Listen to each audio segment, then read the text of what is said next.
Hi, this is Jason from Horrific Nightmares, and it's time for a controversial view.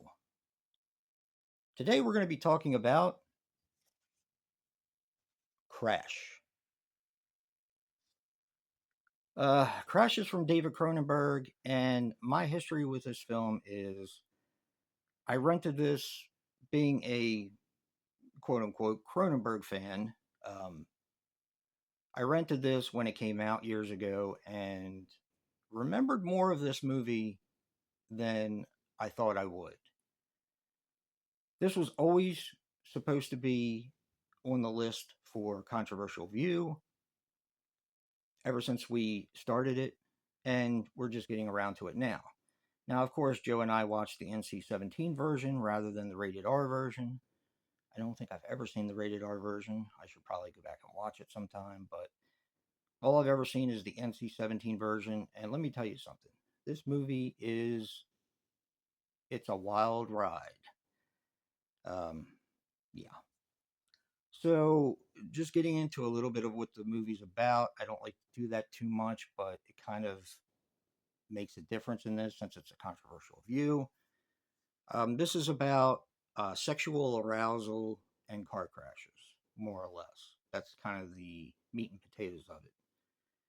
And this is a very odd, strange, crazy, disturbing, creepy film.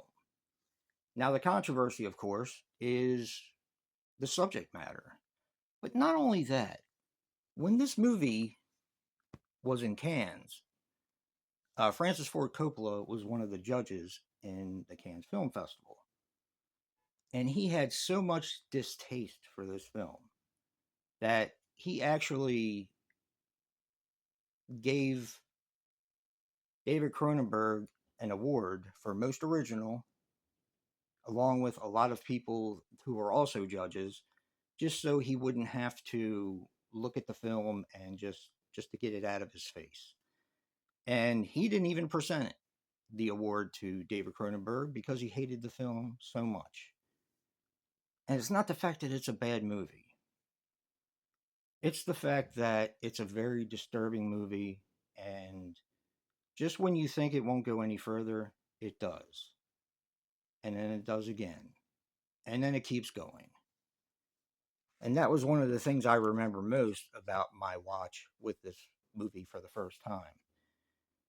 The fact of getting into car crashes on purpose because of sexual arousal and people missing limbs, having huge scars, having these battle wounds that turn other people on because they're infatuated with the pain and I guess, the closeness of near death experience.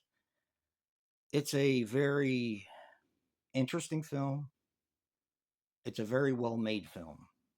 Although it is not a movie I will watch very often. It's a little too out there for me, and that I don't say lightly because most movies don't bother me that much. This is one of those films that kind of gets you.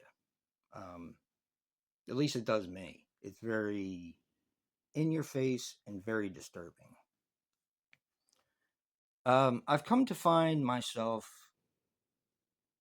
I consider myself a Cronenberg fan, but more so, I consider myself more of a lover of his originality in his films. And I think that's really important because I'll be honest, with a lot of his films, I have to be in the mood to watch them. Now, is that really fandom? I don't know. That's for you guys to decide and for myself.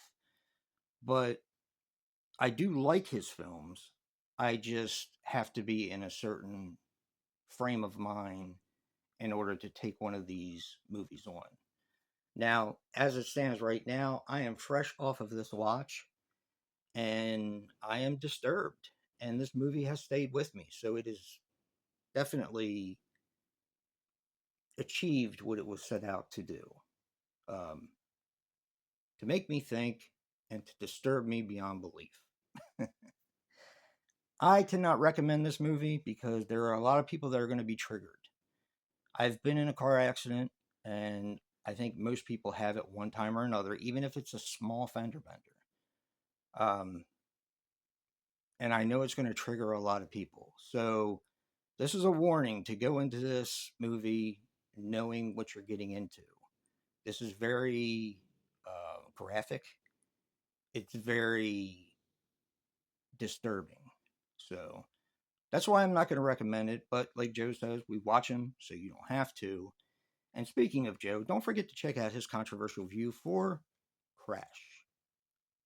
Remember, guys, physical media matters. And until next time, peace.